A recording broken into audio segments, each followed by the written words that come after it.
Good morning, everybody, and welcome to Water Cooler Conversations, where us online entrepreneurs get to gather around a virtual water cooler and talk about all things business, professional, life, everything that we don't have our own, quote, real water cooler at a corporate office to talk about, and just gather and share stories. My name is Jocelyn Mozak. I am a speaker and a WordPress web developer. And actually, I originally planned to speak today about a WordPress-related tip. But instead, my heart felt called to talk about something a little more abstract, but so powerful. Have you ever heard the expression, stop shoulding on yourself? Yeah, therein sums it up, right? That word should, it is such a dangerous word to have in our vocabulary, and most of us have it. I mean, I know I do. But whenever I can catch myself, I do my best to extract it. And here's why the word should is so dangerous. When you say I should do something, you're essentially, all you're doing is showing up and scolding yourself.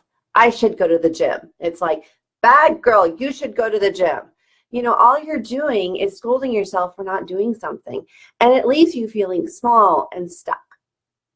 And so I want to encourage you, when you catch yourself using or about to use the word should, rephrase it or at least delete it. Instead of saying I should go to the gym, let's instead say I want to go to the gym. It would be good if I went to the gym. And the great thing about that is it's not being delivered with this force of critique that you're not doing what you're supposed to be doing. Instead, when you pull out the word should, extract that bad word effectively from our vocabulary, you're opening up a conversation internally. You might say, I'd like to go to the gym, but I don't really have time, or my energy is really low. But I guess I could go outside for a walk. And so when you're able to pull the word should out of your sentence and reframe that sentence to say something different, you go from scolding yourself and being stuck to opening the door to another option. And so I share this today because it is so important in our business. So often we find ourselves stuck, or things happen where we're using that internal language with ourselves. We're shoulding on ourselves. And that doesn't do anything but make us feel small. It's really a form of self-abuse, and it doesn't move us forward. So what I want to leave you with today is, if you notice yourself using that word in your vocabulary, if you hear yourself saying it, pause, catch yourself, and see if you can't restate that sentence minus that word should, and see what happens next. And if you like what you see, make it a part of your pattern. And with time, that word will be banished from your language.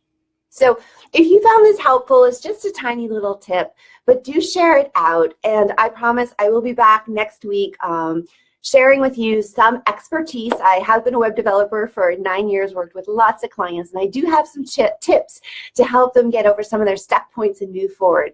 But I just really felt compelled today to show up with this more emotional message, because getting through roadblocks is really what we need.